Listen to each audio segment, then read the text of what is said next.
नमस्कार. आज coffee with Navrashtra या कार्यक्रमासाठी म्हणून लीडकॉमचे व्यवस्थापकीय संचालक धम्मज्योती गजभिये यांचं नवराष्ट्राच्या कार्यालयामध्ये आगमन झालेलं आहे. आपण त्यांच्याकडून जाणून घेणार आहोत की चर्मोद्योगाच्या संदर्भामध्ये आणि चर्मकार बांधवांसाठी राज्य सरकार, केंद्र सरकार आणि लीडकॉम हे कशा पद्धतीने कार्यरत आहे. सर, आपलं स्वागत आहे. नमस्कार. मला हे सांगा की महाराष्ट्रामध्ये चर्मोद्योगाची सध्याची परिस्थिती काय आहे? चर्मोद्योगाच्या सध्याच्या परिस्थितीवर बोलताना मला संत रोहिदास चर्मोद्योग व चर्मकार विकास महामंडळाच्या बाबतीत माहिती देणं आवश्यक आहे. संत रविदास चर्मोद्योग व चर्मकार विकास महामंडळाची स्थापना 1 मे 1974 रोजी झाली होती. यावर्षी महामंडळाचं 50वं वर्ष आहे आणि या सुवर्ण जयंती वर्षात एकंदरीत महामंडळाच्या माध्यमातून महाराष्ट्रातील चर्मोद्योग व चर्मकार समाजाच्या उत्थानासाठी बरंच कार्य आम्ही सुरू केलेलं आहे.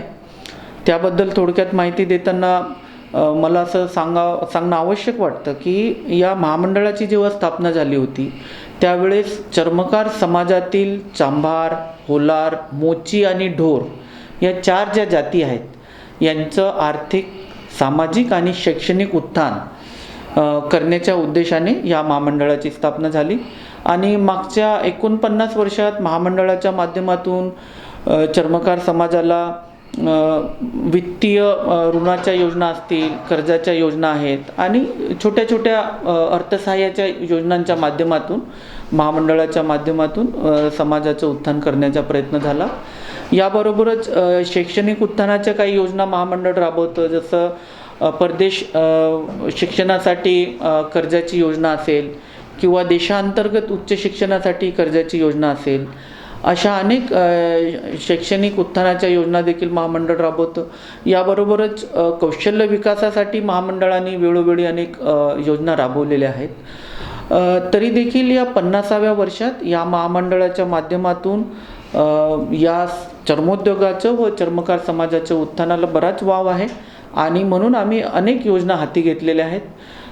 थोडक्यात सांगायचं तर आपल्या नुकतंच मागच्या आठवड्यात आदरणीय मुख्यमंत्री महोदयांनी रायगड येथे मेगा क्लस्टर स्थापन करण्याची केंद्र शासनाची जी मंजुरी मिळालेली आहे त्याची घोषणा केली. तो प्रस्ताव देखील मी थोडासा थांबवतोय आपल्याला. मेगा क्लस्टर कसं असेल हे सांगू शकाल? म्हणजे मेगा क्लस्टरमध्ये चर्मोद्योगाला आवश्यक असणारे जे विविध घटक आहेत, मग त्याच्यासाठी टॅनरी असेल,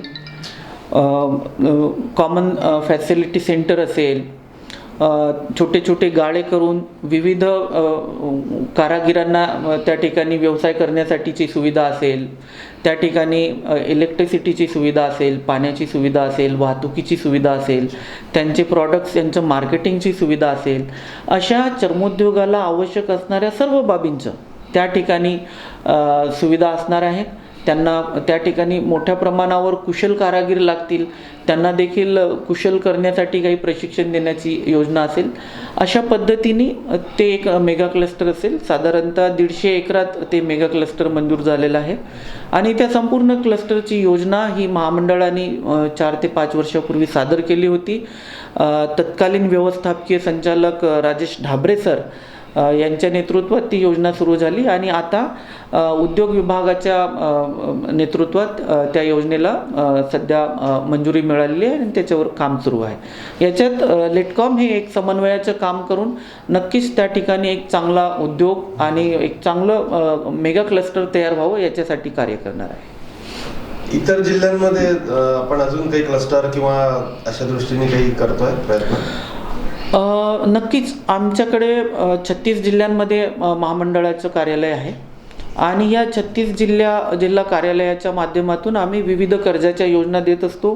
आमचे 4 उत्पादन केंद्र आहेत. सातारा येथे टॅनरी आहे, 6 विक्री केंद्र आहे आणि आम्ही आता मुंबईमधले जे धारावीचे जे कारागीर आहेत त्यांचा एक फार मोठा त्यांची एक फार मोठी समस्या होती त्यांच्या उद्योगाच्या अनुषंगाने आणि त्यांच्यासाठी आम्ही देवनार येथे महामंडळाची जी 2 एकर जागा आहे त्या ठिकाणी एक लेदर पार्क तयार करत आहोत आणि त्या लेदर पार्कमध्ये देखील त्या धारावीच्या सर्व कारागिरांना त्यांचे गाडे तयार करून देऊन त्यांच्यासाठी एक कॉमन फॅसिलिटी सेंटर असेल आणि त्यांच्या उद्योगाला पूरक आवश्यक असणारे चर्मोद्योगामध्ये अलीकडे डिझाईन स्टुडिओ ही एक संकल्पना आली. त्याच्यामध्ये चर्मकारांना नवीन प्रॉडक्ट जर तयार करायचं असेल तर ते सुरुवातीला ते स्वतः प्रॉडक्ट बनवायचे विविध आणि मग दाखवायचे आणि मग ते असं ते एक होतं. आता 3D डिझाईन स्टुडिओमध्ये कम्प्युटराईज वातावरणात तुम्ही 3D डिझाईन बनवता. त्याचे सगळे कॉम्पोनंट अगदी जसं ते फिनिश प्रॉडक्ट असेल तसं ते आपल्याला कम्प्युटरवर बनवता येते आणि मग ते जर पसंत पडलं तर त्याचे प्रॉडक्ट्स आपल्याला मोठ्या प्रमाणावर करता येतात. असे 3D स्टुडिओची सुविधा असेल, त्यांना टॅनरीच्या ज्या सुविधा आहेत, त्यांना फिनिश लेदरवर प्रक्रिया, त्याच्यात विविध प्रक्रिया असतात त्या कातड्यावर प्रक्रिया करण्यासाठी फिनिश प्रॉडक्ट होईपर्यंत. तर त्या सर्व घटकांची त्या ठिकाणी सुविधा आम्ही तयार करून देणार आहोत. त्यांना एक्सपोर्टसाठी त्या ठिकाणी सुविधा असेल, त्यांना त्या ठिकाणी त्यांच्या मालाचं प्रदर्शन करण्यासाठी त्यांचे शोरूम्स त्या ठिकाणी असतील आणि त्या ठिकाणी देखील एक चांगलं प्रशिक्षण केंद्र तयार करण्याचा आमचा मानस आहे. याच्यासाठी त्या लेदर पार्कसाठी आम्ही कन्सल्टंट अपॉइंट करून घेण्याची आमची प्रक्रिया सुरू झालेली आहे आणि कन्सल्टंटच्या माध्यमातून एक चांगला DPR तयार करून शासनाकडून अंतिम मंजुरी घेण्यासाठी आम्ही कार्यरत आहोत.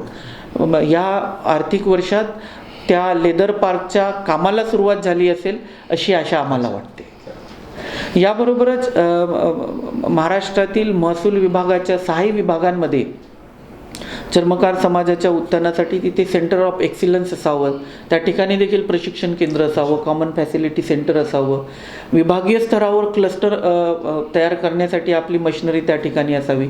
याच्यासाठी देखील आमच्या 204व्या संचालक मंडळाच्या बैठकीमध्ये 21 जून 2023 रोजी म्हणजे अलीकडेच आमचे महामंडळाचे अध्यक्ष आणि विभागाचे सचिव सुमंत भांगे सर यांच्या मार्गदर्शनात त्या योजनेला मंजुरी मिळाली आणि आम्ही लवकरच महाराष्ट्रातील 6 विभागामध्ये प्रत्येकी 5-5 एकर एवढी जागा शासकीय दराने एकतर जिल्हाधिकारी किंवा शासकीय यंत्रणा MIDC सारख्या यांच्याकडून किंवा खाजगी धारकांकडून आम्ही ती जागा विकत घेऊन त्या ठिकाणी महामंडळाचा विस्तार करणार आहोत. म्हणजे त्या प्रत्येक ठिकाणी लेदर पार्क होईल की त्या ठिकाणी मग त्यांच्या गरजेनुसार प्रशिक्षण केंद्र तर असणं अत्यंत आवश्यक आहे. आज महाराष्ट्रातून साधारणतः 700 ते 800 कोटी रुपयाचा एक्सपोर्ट होतो लेदरमध्ये, पण त्याच्यासाठी आवश्यक असणारी जी साधनसामुग्री आहे, प्रशिक्षण केंद्र असतील, कॉमन फॅसिलिटी सेंटर्स असतील, त्यांच्यासाठी टॅनरीज असतील, ह्या टॅनरीज महाराष्ट्रात नाही.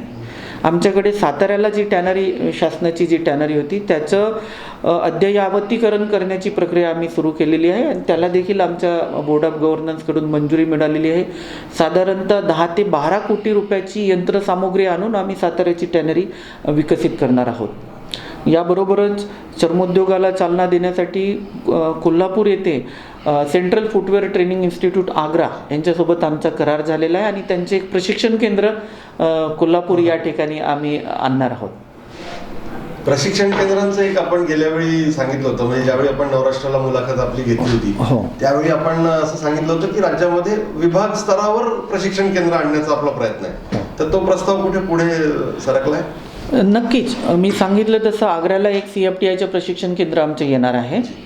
6 विभागांमध्ये आम्ही जी जागा खरेदी करत आहोत त्या ठिकाणी देखील आमच्या विभाग स्तरावर प्रशिक्षण केंद्र आम्ही बनवू.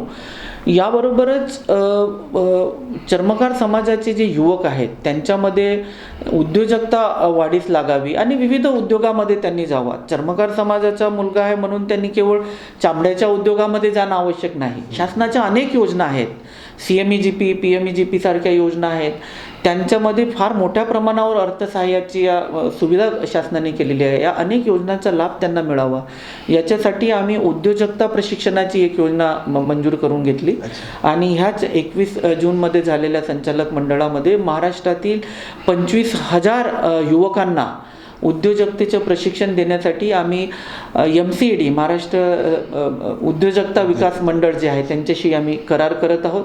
ती योजना देखील आमची मंजूर झाली आणि मोठ्या प्रमाणावर चर्मकार समाजातील युवकांना उद्योजकतेचं प्रशिक्षण या आर्थिक वर्षात भेटेल. याबरोबरच जिल्ह्यामध्ये सुरुवातीला 3-4 वर्षापूर्वी स्किल डेव्हलपमेंटमध्ये काही करार करून आम्ही महाराष्ट्रातील 7 जिल्ह्यांमध्ये काही प्रशिक्षणं सुरू केली होती. मग नंतर कोरोना आणि लॉकडाऊनच्या काळामुळे ती प्रशिक्षण बंद पडलं. आता आम्ही नव्याने पुन्हा टेंडर करून महाराष्ट्रातल्या 36 जिल्ह्यांमध्ये कौशल्य विकासाची केंद्र आम्ही 36 जिल्ह्यांमध्ये सुरू करू. त्या योजनेला देखील आमच्या संचालक मंडळाच्या बैठकीमध्ये मान्यता मिळालेली आहे. सर, महामंडळाच्या वतीने ज्या योजना राबवल्या जातात, म्हणजे ज्या पूर्वापार योजना आहेत, म्हणजे ज्या आपण म्हणता येईल की महामंडळ स्थापन ज्या उद्देशाने झालं त्यापासून ज्या योजना आपल्या सुरू आहेत किंवा त्याच्यामध्ये जर काही बदल झाला असेल तर त्या प्रमुख योजना कुठल्या आहेत की म्हणजे त्या सांगू शकाल की कुठल्या योजना म्हणजे सरसकट सगळ्यांना लाभदायक ठरतील, म्हणजे चर्मकार समाजातल्या सगळ्यांना? आमच्या अनेक योजना आहेत. बीज भांडवल योजना आहे, याबरोबरच आमचे महिला समृद्धी योजना आहे. नवीन जे समाजाचे जे उमेदवार आहेत ज्यांना छोटं उद्योग तयार करायचे असेल त्यांच्यासाठी 2 लाखापर्यंतच्या कर्जाची योजना आमच्याकडे होती. आता ह्या सर्व योजना तर सुरू आहेतच. आम्ही NSFDC ही जी अर्थसहाय्य करणारी केंद्राची जी संस्था आहे त्यांच्याकडून 22 कोटीचं अर्थसहाय्य मिळवलेलं आहे आणि त्याच्या माध्यमातून साधारणतः 5,000 उमेदवारांना या सर्व एक्झिस्टिंग योजनाचा लाभ मिळणार आहे. याबरोबरच आम्ही नव्या स्वरूपात आता आमच्या ज्या जुन्या योजना होत्या त्या फक्त 50,000, 1 लाख, 2 लाखपर्यंत होत्या. आता आम्ही 5 लक्ष रुपयापर्यंतचं अनुदान आणि कर्ज नवीन योजनाच्या माध्यमातून देणार आहोत. एक महिला अधिकारिता म्हणून एक चांगली योजना आली ज्याच्यात महिला ज्यांना उद्योजक बनण्याची इच्छा आहे त्यांच्यासाठी 5 लक्षपर्यंत आम्ही कमी व्याजाच्या दरात कर्ज देतो. त्याच्यात महामंडळातर्फे काही अनुदान देखील आम्ही देतो. तर त्याच्यासाठी 18 कोटी रुपयाची वेगळी अर्थसहाय्याची योजना आम्ही NSFDC कडून मंजूर करून घेतली आणि या 18 कोटीच्या माध्यमातून साधारणतः 1200 ते 1500 उमेदवारांना या नवीन योजनेचा लाभ मिळेल, ज्याचा लाभ वाढवण्यात आलेला आहे. 50,000वरून 1.5 लक्ष, 2 लक्ष, 5 लक्षपर्यंत आम्ही केलेला आहे. याबरोबरच व्याज परतावा ही जी योजना आहे मागास विभागाच्या महामंडळाची जी योजना आहे त्या योजनेला फार मोठी मागणी चर्मकार समाजातून आहे आणि आम्ही ती व्याज परतावा योजना शासनाकडे पाठवलेली आहे आणि थोड्याच कालावधीमध्ये व्याज परतावा योजना देखील आपल्याकडे आपल्या चर्मकार बांधवांना मिळेल. आणि सध्या आमच्या ज्या 5 लक्षपर्यंतच्या ज्या NSFDCच्या आम्ही योजना चालवतो, महामंडळांनी स्वतः योजना का राबवू नये आपल्या स्वतःच्या ज्या राज्य शासनाच्या माध्यमातून आम्ही मंजूर करून राबवतो, तर आम्ही साधारणतः 15 लक्षपर्यंत अर्थसहाय्याच्या कर्जाच्या काही योजना तयार करत आहोत. महामंडळाची स्वतःची आणि त्याचा लाभ देखील नागरिकांना मिळणार आहे. महामंडळाचं भाग भांडवल 2019 मध्ये 1,000 कोटी करण्यात आलं, पण दरम्यानच्या काळात लॉकडाऊनची परिस्थिती निर्माण झाल्यामुळे त्याच्यावर अंमलबजावणी झाली नाही. ते 1,000 कोटी भाग भांडवल वापरून घेऊन प्रचंड प्रमाणात अनेक योजना देखील आणण्याचं टार्गेट आमच्यावर आहे आणि आमच्या विभागाचे सचिव आणि मंडळाचे अध्यक्ष सुमंत भांगे सर यांचा फार मोठा कटाक्ष महामंडळावर आहे की वंचित घटकासाठी हे महामंडळ आहे. 1,000 कोटी शासनाने भागभांडवल वाढवलेलं आहे, महामंडळाने ती वापरून घ्यावं. या आर्थिक वर्षात कमीत कमी 500 कोटी तरी भागभांडवल तुम्ही वापरून घ्या अशा सूचना आम्हाला आमच्या संचालक मंडळाच्या अध्यक्षांनी दिलेल्या आहेत आणि त्यानुसार आमचा प्रयत्न आहे की या आर्थिक वर्षात जास्तीत जास्त कसं भागभांडवल आपल्याला वाढवून घेता येईल. याबरोबरच महामंडळाच्या अनेक समस्या आहेत.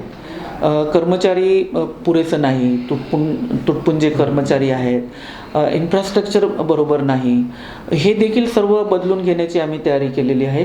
आम्ही शासनाकडे आराखडा पाठवून शासनाच्या माध्यमातून नवीन भरती करण्यासाठी आम्ही त्याची एक सुरुवात केलेली आहे आणि तोपर्यंत शासनाच्या इतर विभागातून प्रतिनियुक्तीवर कर्मचारी नियुक्त करून घेण्याची देखील आम्ही प्रक्रिया केलेली आहे. येत्या काळात एक चांगली जाहिरात करून आम्ही शासकीय कर्मचारी अधिकाऱ्यांकडून अर्ज मागवून घेऊन शासनाच्या मंजुरीने ती नियुक्ती देखील करणार आहोत.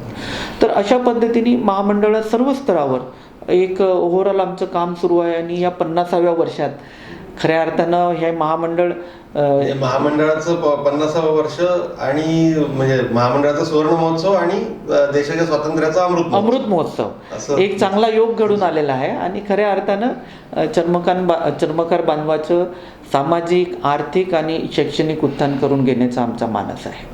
याच्यात एक अत्यंत महत्त्वाची गोष्ट मी सांगणं आवश्यक आहे.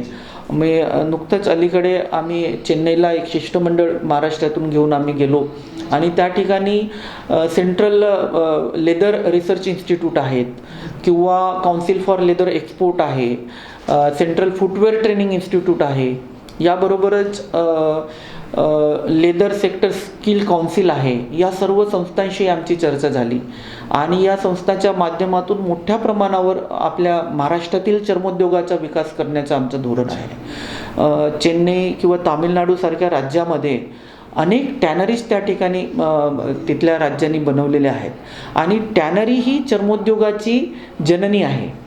जर कातडावर प्रक्रिया चांगली झाली आणि चांगलं प्रक्रिया झालेलं कातडं जर उपलब्ध असेल तर त्याच्यावर विविध प्रॉडक्ट बनवण्याला आपल्याला सुविधा होते. दुर्दैवाने महाराष्ट्रात चांगल्या पद्धतीची टॅनरी नाही. एक खाजगी क्षेत्रातील केवळ एकमेव टॅनरी आपल्या औरंगाबाद येथे आहे आणि शासकीय क्षेत्रातील टॅनरी आमच्याकडे साताऱ्याला होती, ती सध्या बंद आहे. त्याचं अद्ययावतीकरण मी सांगितलं तसं आम्ही करतच आहोत. पण अनेक खाजगी क्षेत्रातल्या टॅनरीज महाराष्ट्रात याव्यात आणि मोठ्या प्रमाणावर टॅनरी उद्योगाला चालना मिळावी, जेणेकरून चर्मोद्योगाला चालना मिळेल. याच्यासाठी देखील आम्ही प्रयत्न करत आहोत. धारावीसारख्या ठिकाणी साधारणतः एक 30-40 वर्षापूर्वी 100 ते 150 टॅनरीज त्या ठिकाणी अस्तित्वात होत्या आणि हळूहळू टॅनरी उद्योग प्रदूषण आहे आणि इतर अनेक कारणामुळे तो कमी होत गेला, बाहेर निघत गेला. आम्ही चेन्नईला पाहून आलो, त्या ठिकाणी प्रदूषण रहित टॅनरीच्या इंडस्ट्रीज उभ्या झालेल्या आहेत आणि तशा पद्धतीचे टॅनरीचे क्लस्टर देखील महाराष्ट्रात व्हावे याच्यावर देखील आम्ही काम करत आहोत. याच्यासाठी सेंट्रल लेदर रिसर्च इन्स्टिट्यूट जे आहे चेन्नईची, केंद्र शासनाची महत्त्वाची जी एजन्सी आहे त्यांच्यासोबत आम्ही करार करत आहोत. ते महाराष्ट्रात येऊन एक बेसलाईन सर्वे करून घेतील आणि मग महाराष्ट्रातल्या चर्मोद्योगाची गरज काय आहे, चर्मकार जे परंपरागत काम करणारा जो चर्मकार समाज आहे त्यांची गरज काय आहे याचं एक नीड ॲनालिसिस करून आम्हाला एक चांगला अहवाल ते देणार आहेत आणि त्याच्या बेसिसवर अनेक tanneries, leather park, common facility centre, leather cluster अशा विविध योजना येत्या काळात महाराष्ट्रात सुरू होतील.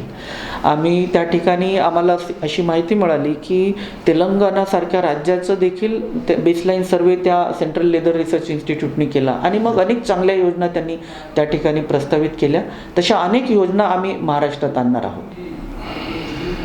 सर, या सगळ्या योजना ज्या आहेत या उद्योजकता वाढीसाठी किंवा उद्योजकता म्हणजे उद्योजक जो आहे चर्मकार समाजातला हा टिकून राहावा किंवा त्याचं उत्थान व्हावं यासाठी एक घटक जो असतो की जो त्या उद्योजकाच्या म्हणजे बेटर हाफ, म्हणजे त्याच्या घरातली जी महिला आहे तर तिला सुद्धा कुठेतरी सक्षम करण्यासाठी म्हणून, म्हणजे तिला उद्योजक व्हायचं नसेल पण तिला सक्षम करण्यासाठी म्हणून काही योजना आहे? नक्कीच आम्हाला महिला सक्षमीकरणाकरिता काही योजना आम्ही तयार करत आहोत आणि NSFDCची मी मगाशी सांगितली त्यांच्या सहाय्याने आमची महिला अधिकारिता एक योजना आहे ज्याच्यात आम्ही 5 लाख रुपयापर्यंत अर्थसहाय्य देतो. पण त्यांना उद्योजक न बनता त्यांच्या एम्पॉवरमेंटसाठी, त्यांना काही कलागुणांचा विकास होण्यासाठी किंवा त्यांचं काही स्किल वाढण्यासाठी देखील आम्ही काही योजना तयार करू. याच्यासाठी लेदर सेक्टर स्किल काउन्सिल जे आहे त्यांनी आम्हाला मदत करण्याचं अभिवचन दिलेलं आहे आणि त्यांच्या माध्यमातून आम्ही अगदी IT बेस्ड ऑनलाईनच्या माध्यमातून अनेक योजना आम्ही या ठिकाणी आणत आहोत. त्यांचं जे ITचं प्लॅटफॉर्म आहे लेदर सेक्टर स्किल काउन्सिल, अत्यंत अद्ययावत त्यांचं प्लॅटफॉर्म आहे. आर्टिफिशियल इंटेलिजन्स आणि डेटा सायन्स सारख्या टेक्नॉलॉजीज वापरून त्यांनी चांगले ॲप्स बनवलेले आहेत, चांगले पोर्टल्स बनवलेले आहेत. अनेक राज्यांमध्ये त्यांचं काम आहे. त्यांना सोबत घेऊन महाराष्ट्रातल्या चर्मकार बांधवांचं आणि भगिनींचं एक स्किल डेव्हलपमेंट करण्याचा आमचा प्रयत्न आहे. नुकतंच आमच्या एक खादी ग्रामोद्योग महामंडळ जे असतं केंद्र शासनाचं त्यांच्यासोबत एक करार झालेला आहे आणि महाराष्ट्रातील 5000 चर्मोद्योगामध्ये काम करणाऱ्या कारागिरांना आम्ही मोफत 60-60 हजाराची यंत्रसामुग्री त्यांना देणार आहोत. त्याच्यासाठी साधारणतः 500 स्वयंसहायता गटाची आम्ही स्थापना करत आहोत आणि या गटाच्या माध्यमातून त्यांना ते तांत्रिक जे सहाय्य आहे ते देऊन त्यांच्याकडून चांगले प्रॉडक्ट्स आम्ही तयार करून घेऊ. त्यांना ते प्रॉडक्ट्स तयार करण्यासाठी लेदर सेक्टर स्किल काउन्सिलसारख्या यंत्रणा आम्हाला त्यांना प्रशिक्षण देण्यासाठी मदत करेल. याबरोबरच त्यांच्या सर्व प्रॉडक्ट्सला एक मोठ्या प्रमाणावर बाजारपेठ उपलब्ध व्हावी याच्यासाठी देखील आम्ही प्रयत्न करणार असो. आम्ही स्वतः ई-कॉमर्सचं एक पोर्टल तयार करत आहोत आणि त्या पोर्टलवर या छोट्या छोट्या मॅन्युफॅक्चरर्सला एक स्थान देण्याचा आमचा मानस आहे आणि याच्यासाठी देखील एक यंत्रणा विकसित करण्याचा आम्ही एक करार लेदर सेक्टर स्किल काउन्सिल यांच्यासोबत करणार आहोत. सर, महाराष्ट्रातल्या चर्मोद्योगाचा देशातल्या चर्मोद्योगामध्ये वाटा किती आहे? म्हणजे इम्पोर्ट एक्सपोर्टमध्ये की आपलं एक्सपोर्टमध्ये किंवा स्थानिक पातळीवर मार्केट? बघा, पॉलिसी लेवलला धोरणात्मक स्तरावर महाराष्ट्रात चर्मोद्योगामध्ये पाहिजे तसं इंटरव्हेन्शन आतापर्यंत झालेलं नाही, ही वस्तुस्थिती आहे. पण याच्या पुढे मोठ्या प्रमाणावर शासनाच्या वतीने पॉलिसी इंटरव्हेन्शन्स आम्ही करणार आहोत. असं असलं तरी किंवा इतर राज्यांमध्ये वेळोवेळी झालेले जे पॉलिसी इंटरव्हेन्शन्स आहेत त्याच्यामुळे इतर राज्यांमध्ये चर्मोद्योगाचा विकास फार मोठ्या प्रमाणावर झाला आहे. जसं मी मगाशी सांगितलं, चेन्नईमध्ये टॅनरीचेच क्लस्टर बनवलेले आहे. म्हणजे त्या ठिकाणी साधारणतः 150-200 टॅनरी आहेत. अशा पद्धतीचे चांगल्या योजना त्या ठिकाणी आलेल्या आहे. असं असलं तरी महाराष्ट्रात साधारणतः 700 ते 800 कोटी रुपयाचं चर्मोद्योगाचं एक्सपोर्ट होतं. याबरोबरच जे डोमेस्टिक मार्केट आहे इथं राज्याचं किंवा देशांतर्गत त्याला मोठ्या प्रमाणावर माल सप्लाय इथून होतो. इथे मोठे मोठे उद्योग आहेत आणि वैयक्तिक पातळीवर देखील चर्मकार बांधव किंवा त्यांच्यामधून उभे झालेले जे उद्योजक आहेत ते इथल्या मागणीनुसार सप्लाय करत आहे. पण याला एक मोठं व्यासपीठ द्यावं, याला आंतरराष्ट्रीय बाजारपेठ मिळवून द्यावी आणि धोरणात्मक स्तरावर चांगले इंटरव्हेन्शन करून एकंदरीतच चर्मोद्योगाचा विकास आणि चर्मकार समाजाचा देखील विकास करावा याच्यासाठी आमचं महामंडळ प्रतिबद्ध आहे. याच्यासाठी शासन स्तरावरून आवश्यक असणारे अनेक धोरणं आम्ही येत्या काळात आणून घेणार आहोत. त्याच्यासाठी शासनाशी समन्वय साधणार आहोत आणि या सुवर्ण जयंती वर्षात नक्कीच आम्ही या महामंडळाच्या माध्यमातून चर्मोद्योगाचा आणि चर्मकार समाजाचा विकास साधणार आहोत. एक अत्यंत महत्त्वाची घटना मला सांगावीशी वाटते की गाव पातळीवरील अनेक लोकांना संत रोहिदास चर्मोद्योग व चर्मकार महामंडळ अस्तित्वात आहे ही बाबच माहीत नाही आणि म्हणून मग ते शेवटच्या घटकापर्यंत आपलं महामंडळ पोहोचवण्याकरिता आम्ही ग्रामपंचायतीपर्यंत आमच्या महामंडळाच्या योजना बॅनरच्या माध्यमातून, होर्डिंगच्या माध्यमातून पोहोचवत आहोत. त्याच्यासाठी देखील आमची एक योजना मंजूर झालेली आहे आणि या वर्षभरात महामंडळाच्या विविध क्रियांच्या माध्यमातून हे महामंडळ खऱ्या अर्थानं लोकांपर्यंत पोहोचेल आणि लोकांचं आणि या चर्मोद्योगाचा विकास करेल अशी आशा आम्हाला वाटते.